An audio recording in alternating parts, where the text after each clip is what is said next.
నమస్తే. తెలంగాణ రాష్ట్రంలో 17 పార్లమెంట్ నియోజకవర్గాలకు మే 13న పోలింగ్ అయితే జరగనుంది. ఇక అన్ని పార్టీలకు సంబంధించినటువంటి అభ్యర్థులు గెలుపు కోసం శ్రమిస్తున్న పరిస్థితి. మనతో పాటుగా బీఆర్ఎస్ పార్టీ చేవెళ్ళ అభ్యర్థి కాసాని జ్ఞానేశ్వర్ ముదిరాజు ఉన్నారు.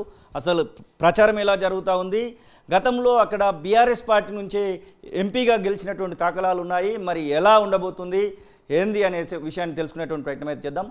సార్ నమస్తే, ఎట్లా జరుగుతూ ఉంది ప్రచారం?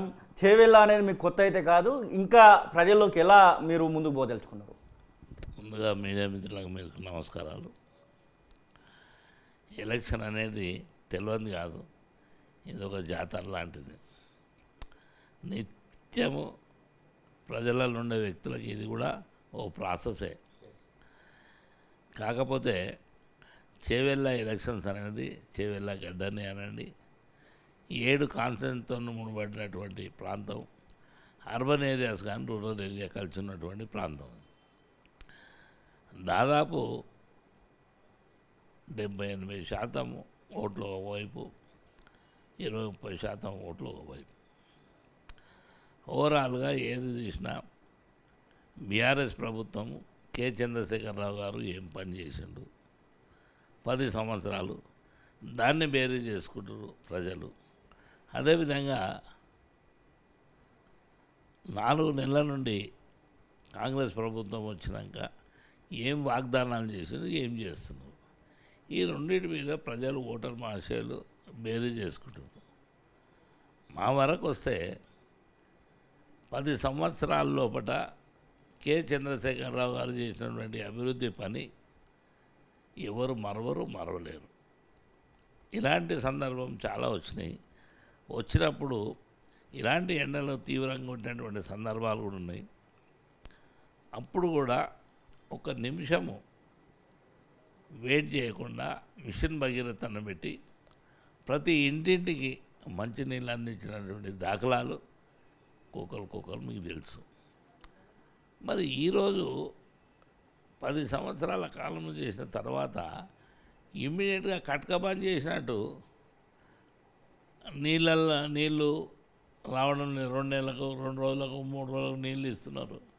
అది కూడా స్వచ్ఛమైన నీళ్ళు ఇస్తలేరు, బురద వస్తున్నది. మీరు బాగా చూసినట్టయితే 3-4 రోజులు చెత్త నూకడం లేదు రోడ్ల మీద.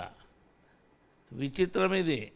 ఎందుకంటే ఎంప్లాయీస్ ఉన్నారు, ఎంప్లాయ్మెంట్ పని చేస్తున్నాము, జీతాలు ఇస్తున్నాము, మరి వాళ్ళని తీసేసినామా ఉంచినామా అంటే ఈ మానిటర్ ఏమైంది అనేది. ఇప్పుడు ప్రభుత్వం నడిపే విధానము ఇది కాదు, నిరంతర ప్రక్రియ. అది ఎవరి పనులు వాళ్ళు చేయాలి.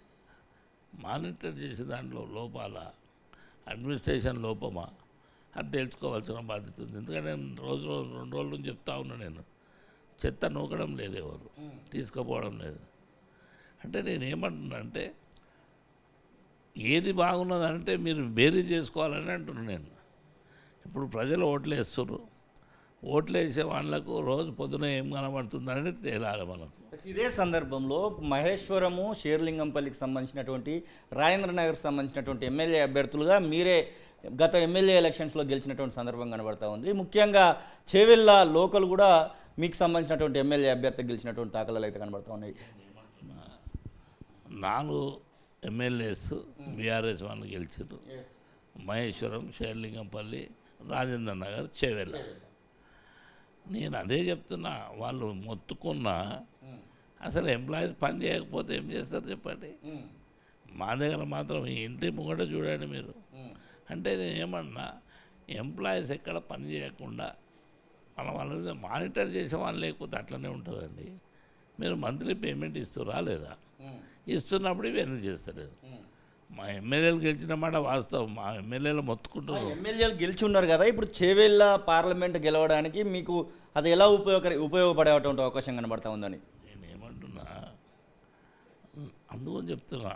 ఎక్కువ శాతం ఉన్నటువంటి ఓట్లు ఆల్రెడీ బీఆర్ఎస్ గెలిచున్నది కనుక తక్కువ శాతం ఉన్నటువంటి ఓట్ల దగ్గర గ్రామాలలో రైతు బంధు కానీ,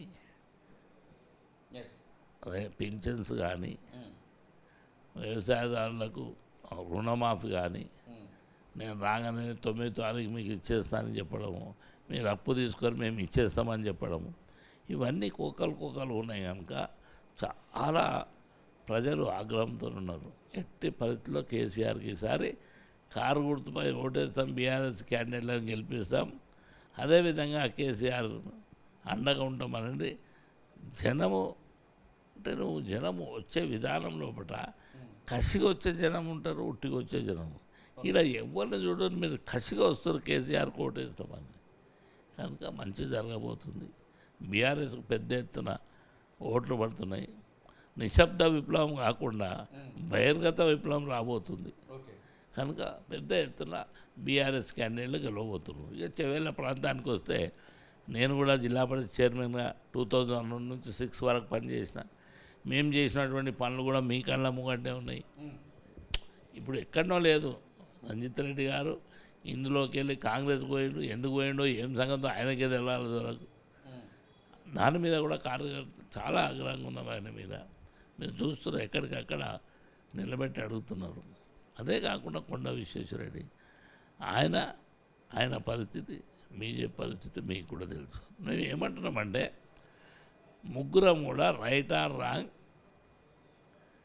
బీఆర్ఎస్ నుంచి టీఆర్ఎస్ నుంచి ఇక్కడనే పోటీ చేసిన వాళ్ళు ముగ్గురం కూడా. ఇప్పుడు కొండ విశ్వేశ్వరరెడ్డి టీఆర్ఎస్లోకి వెళ్ళి వచ్చాను, కాంగ్రెస్ పోయాడు, బీజేపీ పోయాడు.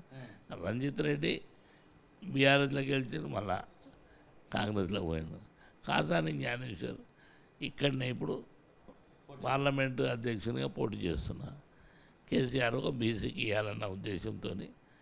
నా ప్రశ్న అదే ఉండబోతుంది. ఇప్పుడు అక్కడ మిగిలినటువంటి ప్రతిపక్ష పార్టీలకు సంబంధించినటువంటి 2 అభ్యర్థులు కూడా ఓసీకి సంబంధించినటువంటి అభ్యర్థులు, మీరు అక్కడ బీసీగా కనబడతా ఉన్నారు.